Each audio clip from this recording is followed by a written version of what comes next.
Jasmine. എല്ലാവരും wait ചെയ്തിരുന്നു, ഓരോ പാരൻസിന് വരുമ്പോഴും എല്ലാവരും വെയിറ്റ് ചെയ്തിരുന്നതാണ് ജാസ്മിൻ്റെ പാരൻസ് എവിടെ, ജാസ്മിൻ്റെ പാരൻസ് എവിടെയെന്ന്. കാരണം അതേപോലത്തെ പ്രശ്നങ്ങളാണല്ലോ പുറത്തും അകത്തും വിവാദമൊക്കെ ആയിരിക്കുന്നത്.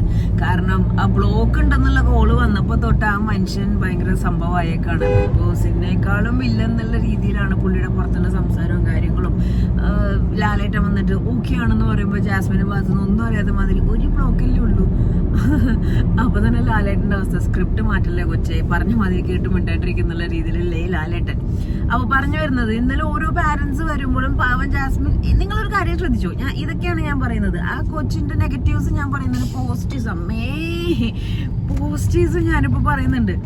നിങ്ങൾ ഉദ്ദേശിക്കുന്ന മാതിരി പോസിറ്റീവ് പറയുമ്പോൾ ആ കൊച്ചിനെ വല്ലാതെ പൊക്കി പറയുന്നു, നെഗറ്റീവ് പറയുമ്പോൾ താൻ തന്നെ ആ കൊച്ചിനെ പറ്റി ഇതെന്താ അത്, എനിക്ക് എന്റെ കാര്യങ്ങൾ പറയാനല്ലേ ഞാൻ കഷ്ടപ്പെട്ട് പേജ് ഉണ്ടാക്കിയിട്ട് രാത്രിയും കാലത്തും ഒക്കെ, അല്ലെങ്കിൽ ഇപ്പൊ ഈ കാറിലിരുന്ന് വെട്ടിക്കുത്തി പത്തല് പോലെ കുന്തവും പിടിച്ചിരുന്ന് സംസാരിച്ചുകൊണ്ടിരിക്കുന്നത് ഈ വഴി എന്റെ അഭിപ്രായങ്ങൾ പറയാനല്ലേ.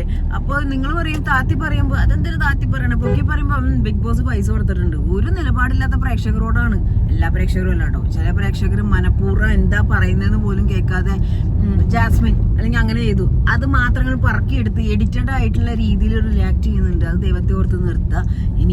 എനിക്ക് പൊതുവെ ഞാൻ ഒരാളോട് ദേഷ്യം വച്ചുകൊണ്ടിരിക്കാത്ത ഒരു വ്യക്തിയാണ്. പക്ഷെ ദേഷ്യം തോന്നിയതാണ്. കാരണം അത്ര എക്സ്ട്രീം ആകുമ്പോഴാണ് നമ്മൾ അങ്ങനെ റിയാക്ട് ചെയ്യുന്നുള്ളൂ.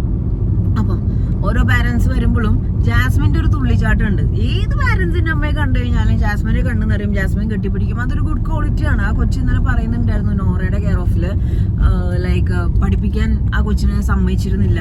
ഈ വഴി കൂടെ ഈ വഴി പോയിട്ട് ലെഫ്റ്റ് റൈറ്റ്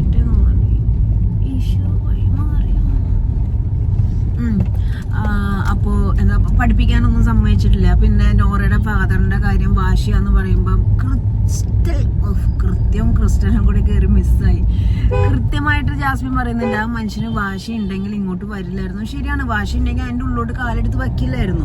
പിന്നെ ആ പുള്ളി വാശി കാണിക്കുന്നുണ്ട്, നോറയും വാശി കാണിക്കുന്നുണ്ട്. ഞാൻ പഠിക്കാനാണ് പറയുന്നത്. എത്രയോ പാരന്റ്സ് ഉണ്ട് വീട്ടിലെ അവസ്ഥ മനസ്സിലാക്കി പഠിക്കണ്ട മോളെ, അല്ലെങ്കിൽ നീ ഒരു പെൺകുട്ടിയാണ്, നാളെ വേറൊരുത്തന്റെ വീട്ടിൽ പോയി നിൽക്കണ്ടാണ്, അപ്പൊ എനിക്ക് ഇത്രയും പഠിത്തമൊക്കെ മതി എന്ന് പറഞ്ഞ് പഠിത്തം കട്ട് ചെയ്യുന്ന പാരന്റ്സ് ഉണ്ട്. പക്ഷെ ഇദ്ദേഹം പഠിക്ക്, പൊസിഷനിലെത്ത്, സ്വന്തം കാലിൽ നിൽക്കുന്നു പറഞ്ഞ് നിർബന്ധിക്കുകയാണ്. അത് ജാസ്മിന് മനസ്സിലാവും. കാരണം ജാസ്മിന് അങ്ങനത്തെ ഒരു ഓപ്പർച്യൂണിറ്റി കിട്ടാത്തതുകൊണ്ടും ജാസ്മിന് അങ്ങനെ ഒരു ആഗ്രഹം ഉള്ളതുകൊണ്ടും അവർ വ്യക്തമായിട്ട് പറയുന്നുണ്ട് പഠിപ്പിക്കാൻ അല്ലെങ്കിൽ അതൊക്കെ എല്ലാവർക്കും കിട്ടുന്ന ഒരു കാര്യമല്ല. അത് അവളുടെ ഭാഗ്യമാണ്, അവൾക്ക് കൊടുക്കുന്ന അക്സെപ്റ്റൻസ് ആണ്.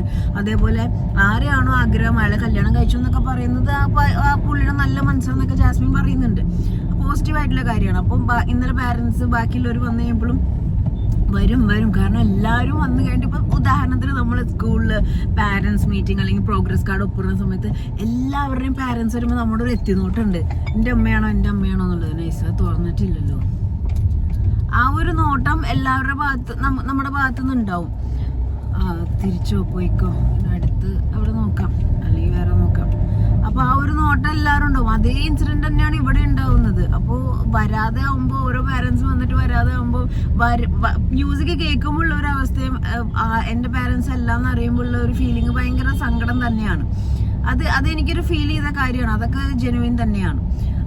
അപ്പോ പിന്നെ വേറെ ഇനി നെഗറ്റീവ് എന്താന്ന് വെച്ചിട്ടുണ്ടെങ്കിൽ ഈ പുറത്തു പോയ ആളുടെ ഫോട്ടോ എടുത്തു വെച്ചിട്ട് കഥ പറയാ, വർത്താനങ്ങൾ പറയാ, അതൊക്കെ ഭയങ്കര ഓവറാണ്. ലൈക്ക് ഇനി അവനെ കാണിക്കാൻ, ഞാൻ നേരത്തെയും പറഞ്ഞില്ലേ, അവനെ കാണിക്കാൻ അവന്റെ കൂടി വോട്ട് എടുക്കാനും വോട്ട് കോംബോ ആക്കാനും വേണ്ടിയിട്ടാണോ എന്തോ എനിക്കറിയത്തില്ല.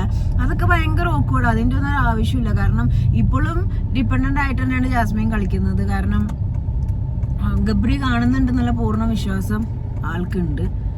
അപ്പോ ഒരു മിനിറ്റ് അല്ലെങ്കിൽ കണ്ടിന്യൂ ചെയ്ത് ഇപ്പം അങ്ങോട്ട് തീർക്കാം. അപ്പൊ ഇതാണ് ഞാൻ പറയുന്നത്. ജാസ്മിന്റെ പോസിറ്റീവ് ഞാൻ പറഞ്ഞത്, ആ കൊച്ചിൽ നല്ലൊരു മനസ്സുണ്ട്. ആ കൊച്ചിന് പഠിക്കണം, അതിനൊക്കെ ആഗ്രഹം. പക്ഷെ അതിനുള്ള ഓപ്പർച്യൂണിറ്റിയും കാര്യങ്ങളൊന്നും കിട്ടില്ല. അതുകൊണ്ടാണ് നോറയുടെ ഫാദറിന്റെയും കാര്യം മനസ്സിലാക്കാൻ പറ്റിയത്. പിന്നെ ഈ നെഗറ്റീവ് എന്ന് പറയുന്നത് ഇപ്പോഴും ആ ഫോട്ടോ എടുത്ത് വെച്ചിട്ട് ഉള്ള കരച്ചിലും കാര്യങ്ങൾ പറയലും കഥ പറയലും ലൈക്ക് അങ്ങനെയാടാ ഇങ്ങനെയാടാന്നൊക്കെ പറയുന്ന അതൊക്കെ ഭയങ്കര കിഡിഷാണ്. ഇതിനൊന്നും അറ്റാച്ച്മെന്റ് ഉണ്ടെന്നുണ്ടെങ്കിലും ഒരു പബ്ലിക് പ്ലാറ്റ്ഫോമിൽ ഈ വക സാധനങ്ങൾ കാണിക്കുമ്പോൾ ഡ്രാമയും, എന്നാൽ ഓരോ പാരന്റ്സ് വരുമ്പോഴുള്ള ആളുടെ മനസ്സിലെ സന്തോഷവും സ്വന്തം പാരന്റ്സ്.